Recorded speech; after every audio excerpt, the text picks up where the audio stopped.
What's good, y'all? Buckle up coming through on a quick drop special. And we're going to trot through downtown Baltimore tonight at the harbor, y'all.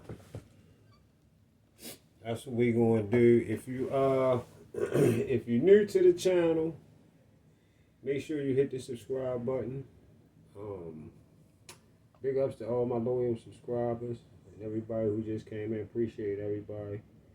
And hit the like sign. Don't forget before you get out of here, if you feel me.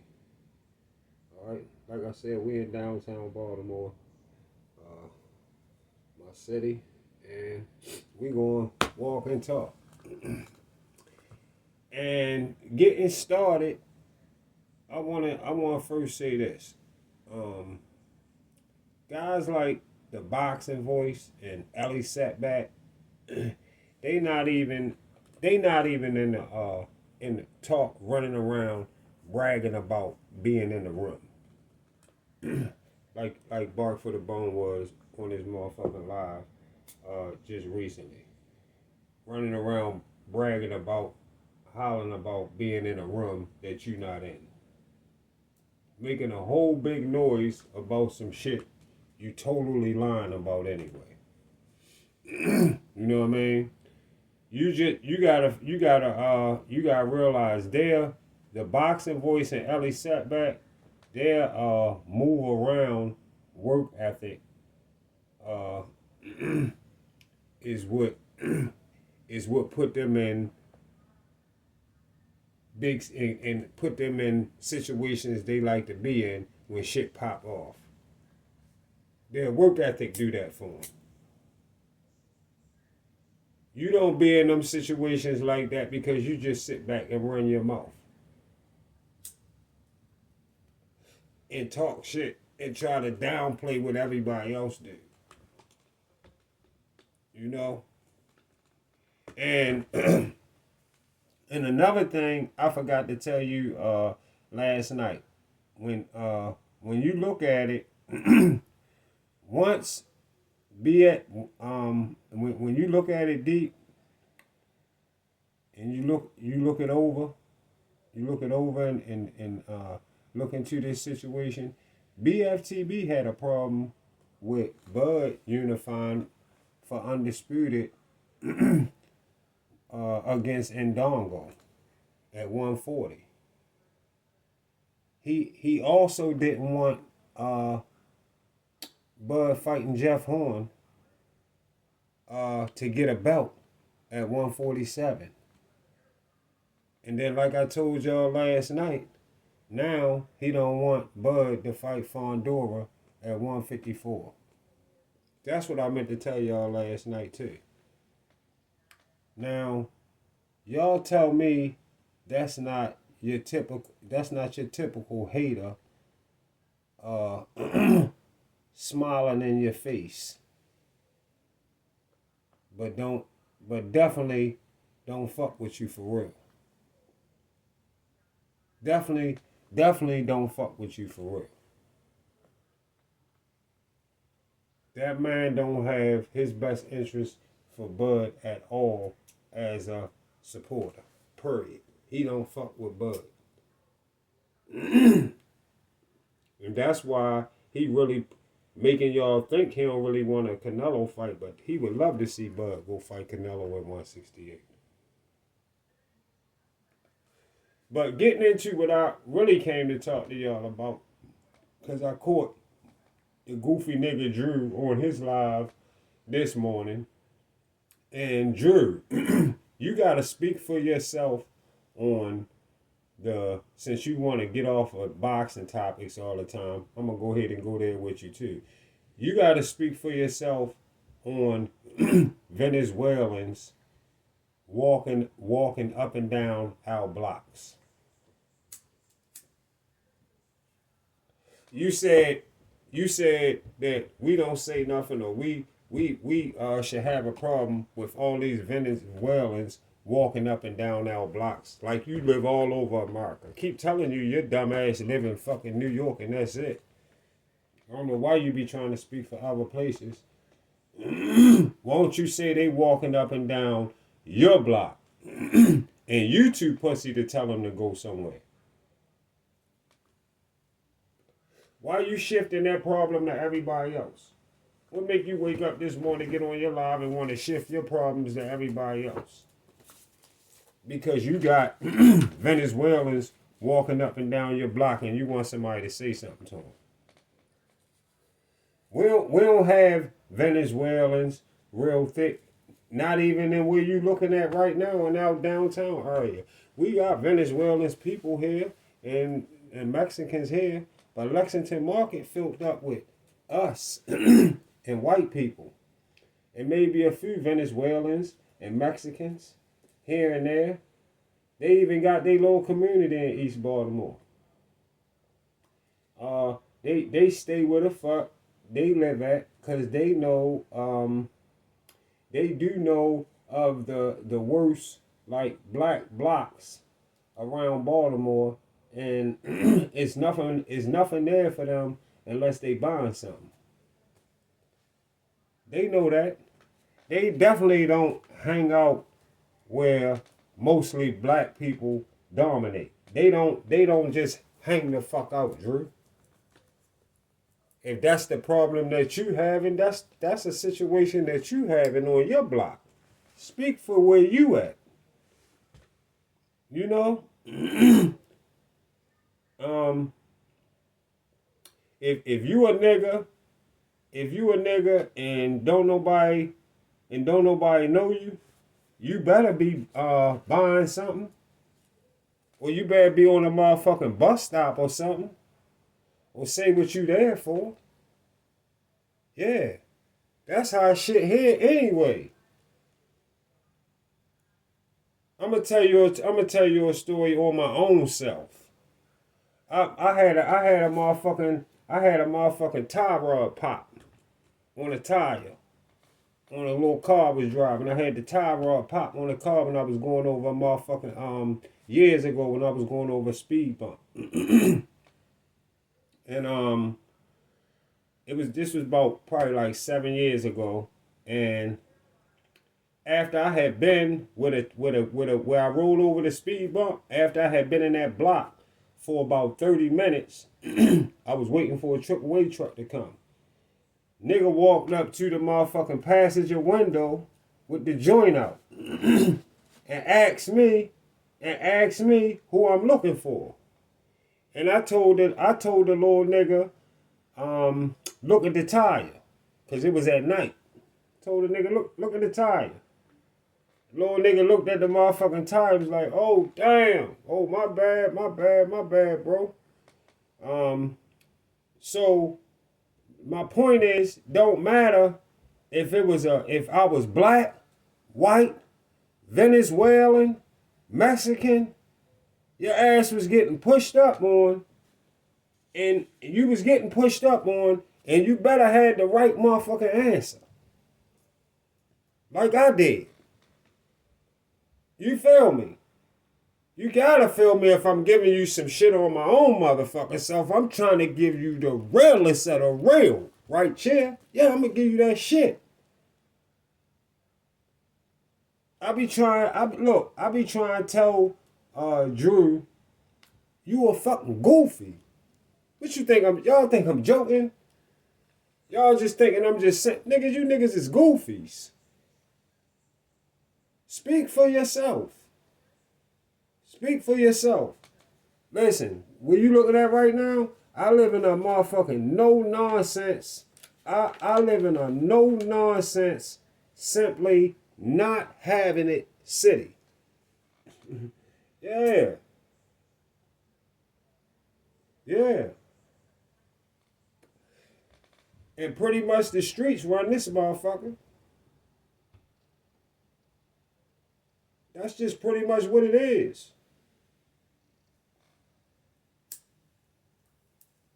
Niggas here feel like we follow their laws for too motherfucking long. You know? So the police kind of give niggas some honor in these streets. And respect a few things. Because they know shit can get ugly at any time. There's no different with them. Same thing go for the police. Yeah. Like I said, it's a no nonsense, simply not having it city. You caught in the wrong place, that might be the last moment that you enjoy the pleasure of breathing. Yeah. Police your motherfucking neighborhood, Drew. You telling every motherfucker else about where they need to be policing. Police your motherfucking neighborhood. Sweep around your own front door before you sweep around another nigga shit. Police your neighborhood.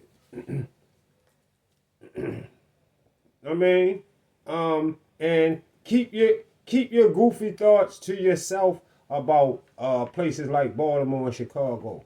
I always tell you, be glad your yes man ass ain't get caught up.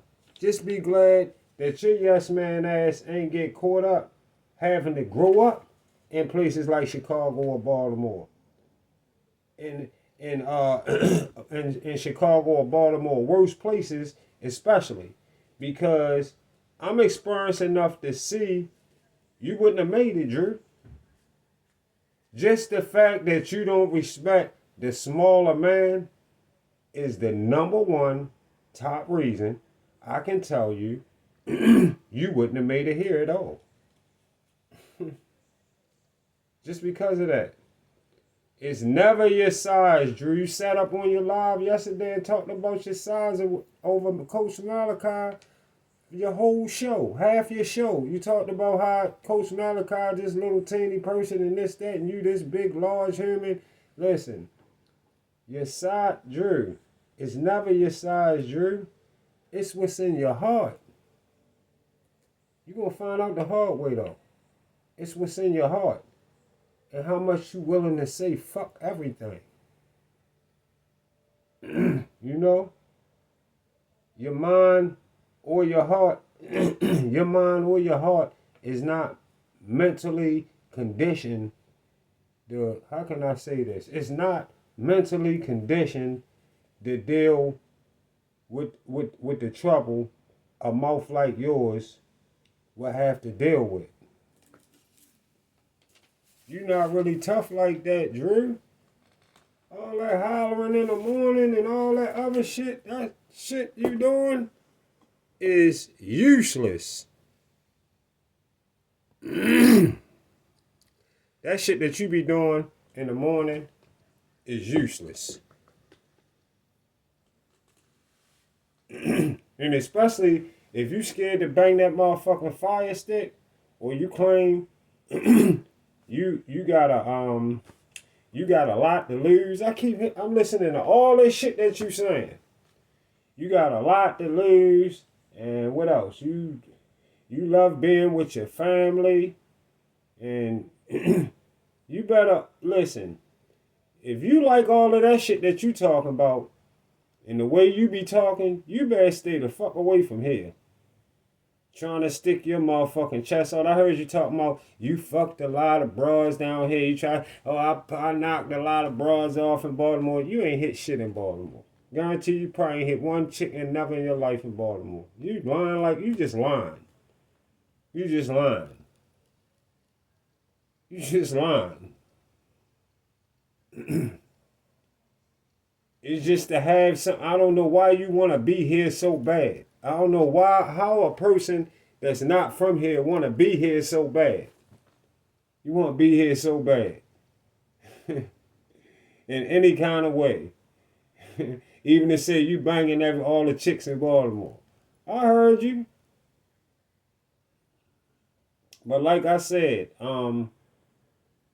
you need to always stay the fuck from around here trying to stick your chest out and act like you built for shit that you try your hardest to stay away from it all throughout your life.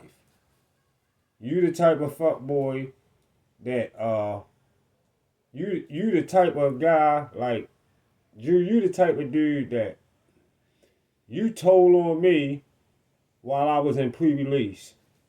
and you seen we was on pre-release together, a nigga like you, and the nigga seen a broad pick me up before we got back to the jail.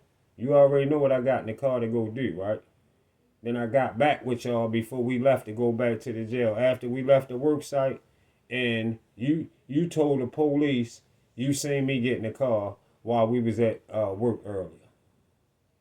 That's Drew Titan exactly. 1,000%, no doubt. That's the kind of nigga that he is. He not the nigga that say, oh, yo, I'm going to try to see if I can pull that kind of move off, too. I'm going to see if I can pull that shit off myself. Drew not him. Drew that nigga that get back to the jail and slide the CO a fucking note about me getting in the car with a female. Yeah.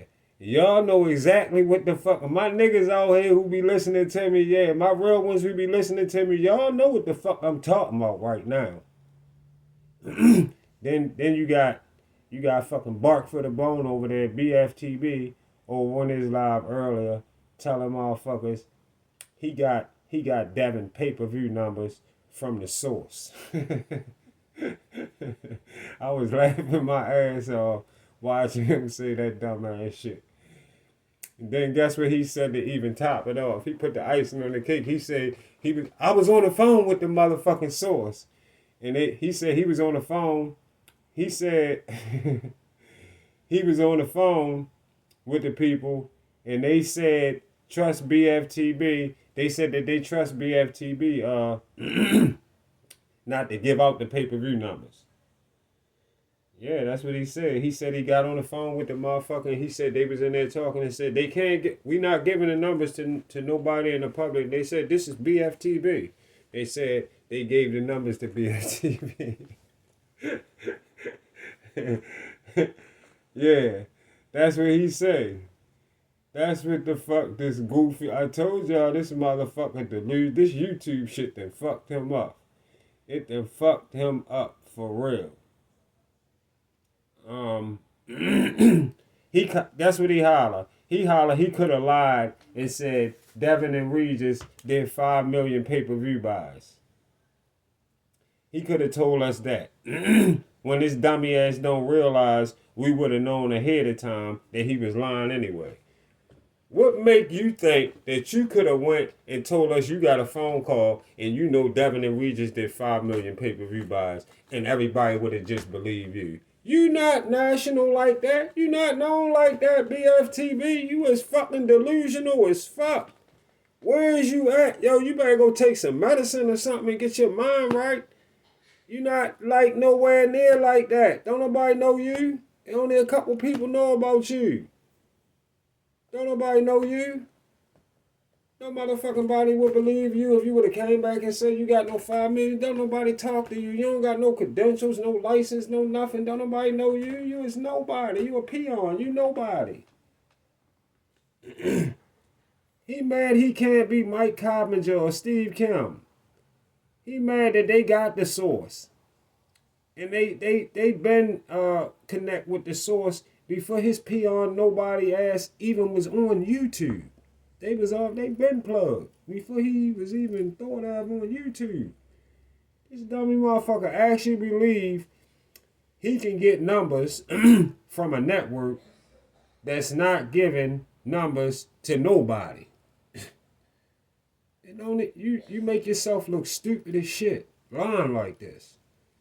BFTB don't even got, like I said, no license or the credentials needed to get that type of information at all.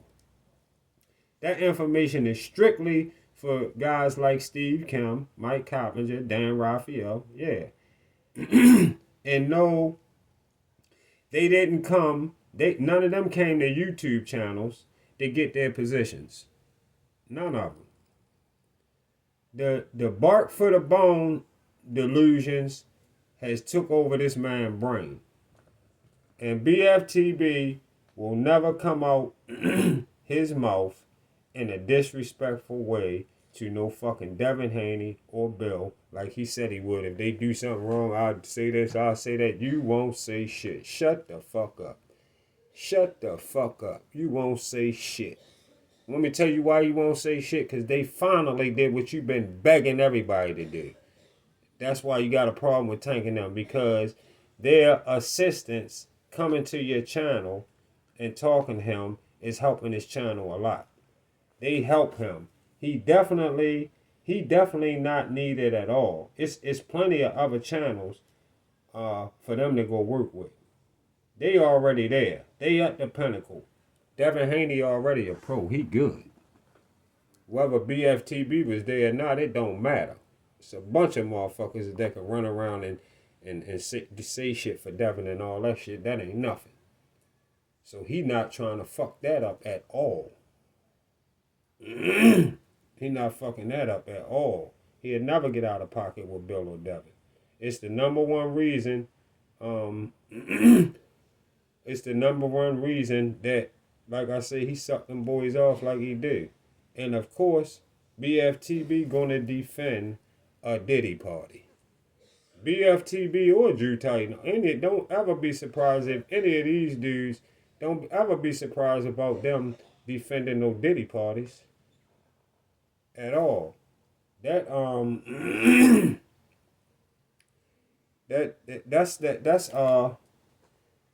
oil, baby oil and a man and baby oil shit. What? They already got Diddy party type of heat. They got Diddy party type of shit going on at them motherfucking LDBC meet and greet shit. They got that shit already going on at the meet and greet. Diddy party type shit anyway. You better bet. That's a Diddy greet.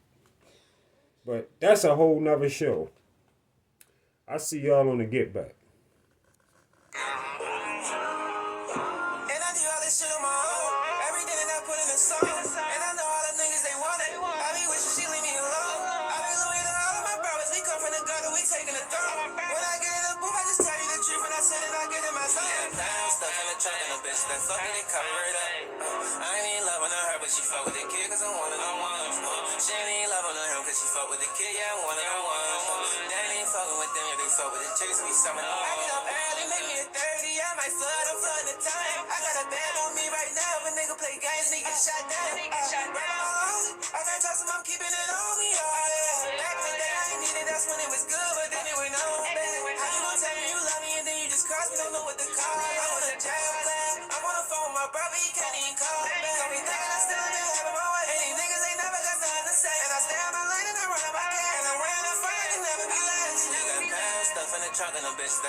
Shut down.